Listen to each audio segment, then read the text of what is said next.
ঠাকুরগাঁওয়ের হরিপুর উপজেলায় ইউএনও কার্যালয়ে ঢুকে নিয়োগ পরীক্ষার কাগজপত্র ছিনিয়ে নেওয়ার ঘটনায় দায়েরকৃত মামলায় শরীফ নামের একজনকে গ্রেফতার করেছে পুলিশ। শনিবার মাগরিবের পর উপজেলার জাদুরানী বাজার এলাকা থেকে তাকে গ্রেফতার করা হয়। বিষয়টি নিশ্চিত করেছেন হরিপুর থানার officer in charge Abdul Hakim Azad.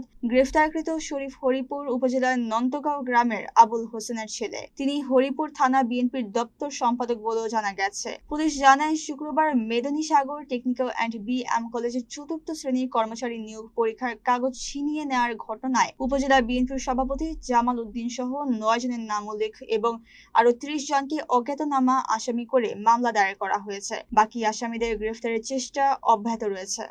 UNO সাহেব ৩০ লক্ষ টাকার একটা নিয়োগ বাণিজ্য সংগঠিত করেছিল।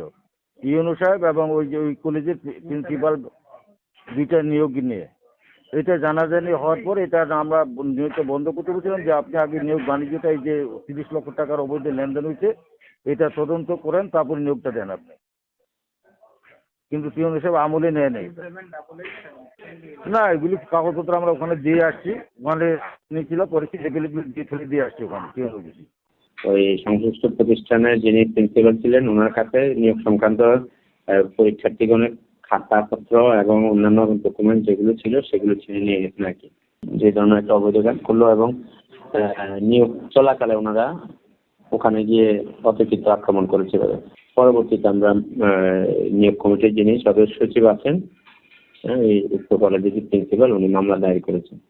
আমার দায়িত্ব ছিল নিয়োগ কার্যক্রম পরিচালনা করা, নিয়োগ বাণিজ্য তদন্ত করার জন্য। মনে করেন উনি তো কোনো আবেদন দেন, আবেদন দিলে সেটা বিধি মোতাবেক যেটা হয়তো সেটা করতাম।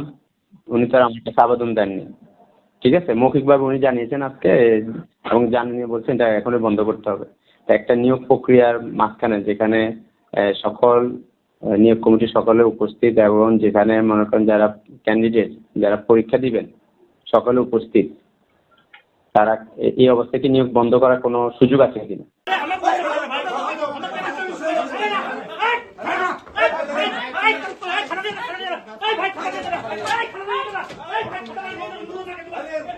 কেন আমাকে বললেন যে আমার আপনি কেন আমাকে বলবেন? আমি সদর আপনি ইলিগাল কাজ শুরু করছেন।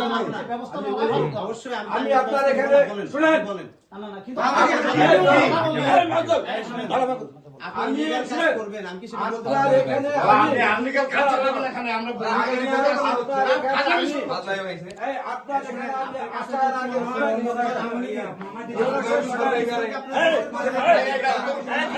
আপনি কি বলতে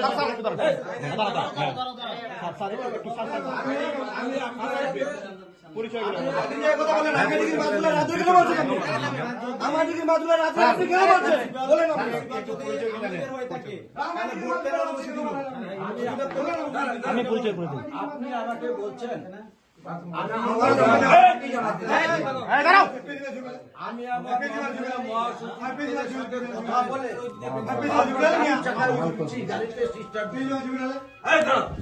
আমি আমার মহাসচিবের সাথে কথা বলে তারপর আমি গাড়িতে উঠছি আজকে। এখন আমি এখন আপনার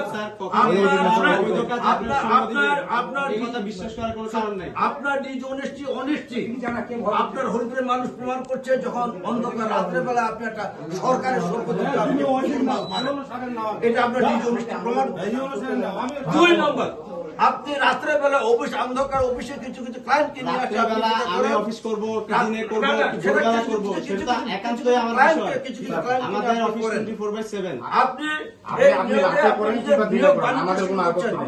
আপনি যে বললেন যে এর আগের যে বিকাশ চন্দ্র বর্মন যে ছিল না, খালি আমাদের কথা বলবেন, উল্লেখ বলেন আমরা চেক করছি এখানে আমাদের ব্যাপারে না, আমাদের ব্যাপারে কমপ্লেইন যদি থেকে থাকে আপনি যাচাই করুন। কালচার তৈরি করে তখনও কিন্তু না না আমরা চেক করছি আমরা থেকে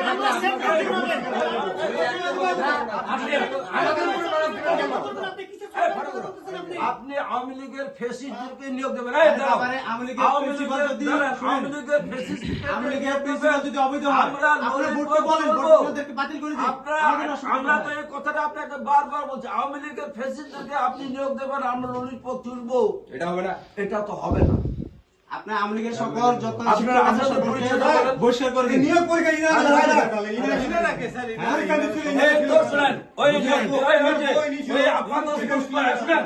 বুঝলেন?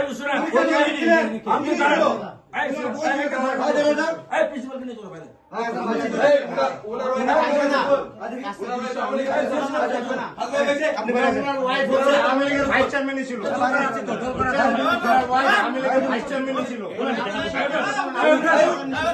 আমাদের জায়গা মতো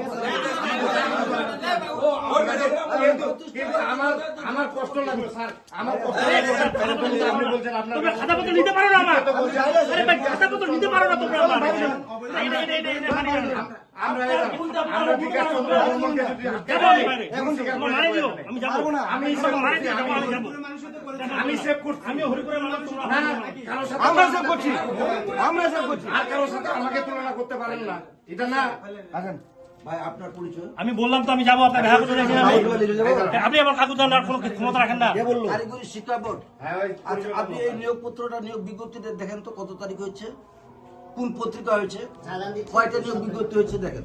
একটু দেখান, শুনেন আমি বলি এইটা দেখানোর জন্য যে এখন বোর্ডের নিয়োগ বোর্ডের চলতেছে, কাজ চলতেছে, আপনাদেরকে এই অবস্থায় দেখাইতে হবে। আপনি তো নিয়োগ বোর্ডে আসছেন, অবৈধভাবে আসছেন, আপনি তো নিয়োগ বোর্ডের কার্যক্রম